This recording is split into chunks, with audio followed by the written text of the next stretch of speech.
You pull up to a gas station. You wince at the number on the pump, and somewhere in the back of your head, a little voice says the same thing it said to millions of people. There has to be a better way. What if a car could just run on water? Here's the strange part. That daydream, the one about getting power out of almost nothing, isn't new. It isn't even close to new. Humans have been chasing it for the better part of 1,000 years. It's older than the automobile, older than the steam engine, older than the idea that energy is even a thing that can be measured. So what actually happened to the water-powered car?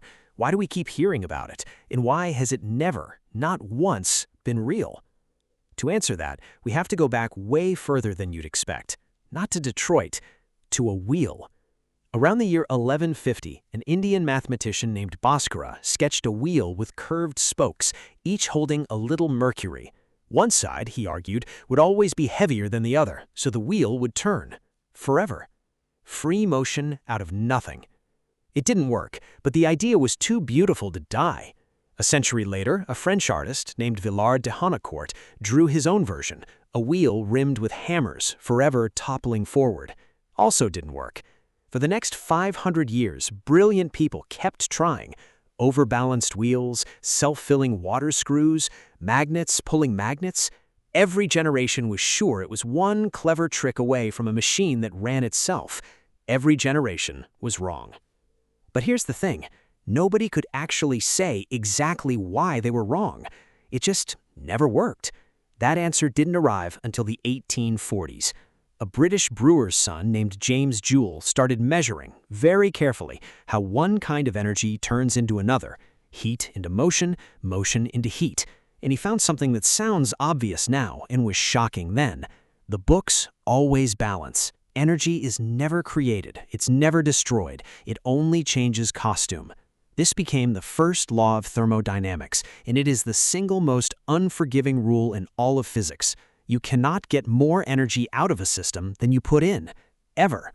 Think about that.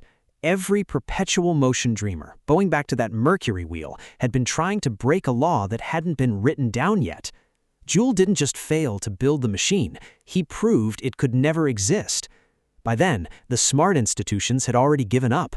Back in 1775, the French Royal Academy of Sciences got so tired of inventors mailing in perpetual motion machines that it announced it would no longer even look at them. Later, patent offices started demanding something almost insulting. Build a working model, bring it in, and we'll talk. Nobody ever could. Not one. In a few centuries of trying, the score stayed a perfect 0. So what does this have to do with water?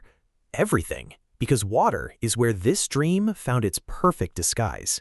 Around 1800, two Englishmen, William Nicholson and Anthony Carlisle, ran electricity through water for the very first time and watched it fizz apart into two gases, hydrogen and oxygen.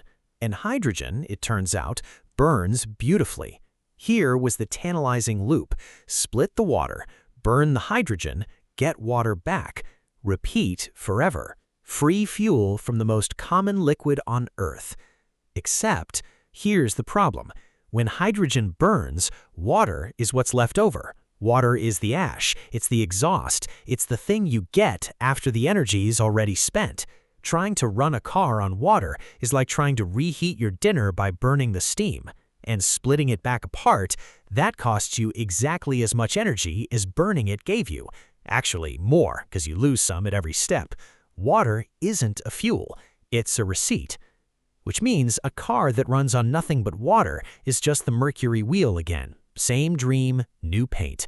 And every honest engineer who's ever looked at one has said the same thing. It can't work because the universe doesn't do refunds. And here's what makes this so important. Once you understand that, the entire history of the water car stops being a story about cars. It becomes a story about people.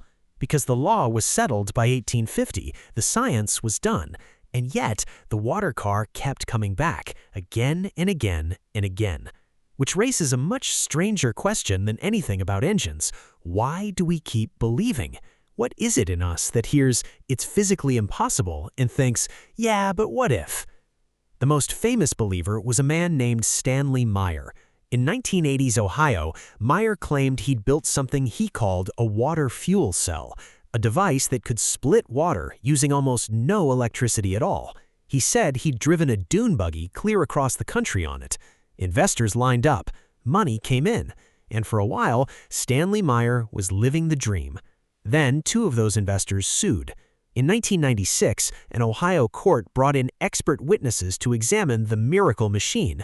What they found was ordinary electrolysis. Nothing new, nothing impossible. The judge called it gross and egregious fraud. Meyer was ordered to pay the investors back. 2 years later, he collapsed at a restaurant and died of an aneurysm.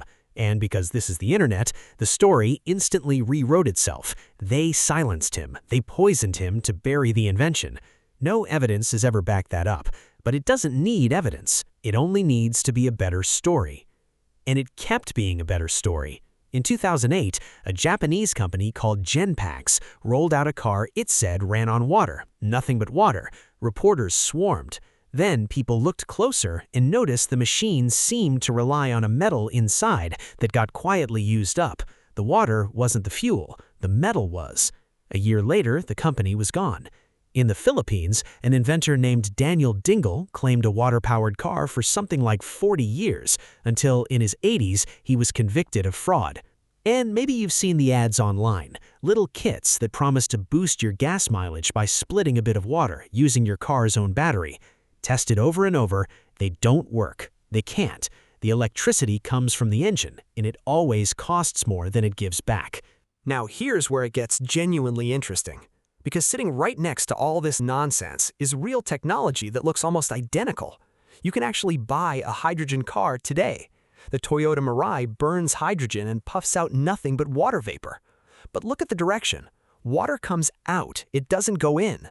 The hydrogen had to be made somewhere else, using a lot of energy first. Engineers also spray water into high-performance engines to cool them and squeeze out more power. They did it in World War II fighter planes. But that water is a helper. It isn't the fuel. The truth was always hiding in plain sight. Water can be part of the machine. It just can't be the thing that feeds it. So here's the full picture. For 1,000 years, humans chased a machine that runs on nothing. From a mercury wheel in the 1100s, to Joule's brutal little law in the 1840s, to a dune buggy in Ohio in a courtroom in Manila. The dream changed clothes over and over. The answer never changed. You cannot get something for nothing. And that little voice at the gas pump, the one whispering, "There has to be a better way," that voice is ancient. It's the same one that drew the mercury wheel. It's not stupid. It's the exact instinct that gave us windmills and solar panels, and yes, real hydrogen cars. The dream isn't the problem. The dream is half of what makes us build anything. Maybe that's the most human thing of all. We are a species that stares at a puddle and a law of physics and decides to bet on the puddle. Usually we lose, but every so often chasing the impossible teaches us exactly where the possible ends, and that turns out to be worth knowing. If you had fun untangling this one, stick around. There are a lot more everyday mysteries hiding this kind of history, and I'd love to keep digging into them with you.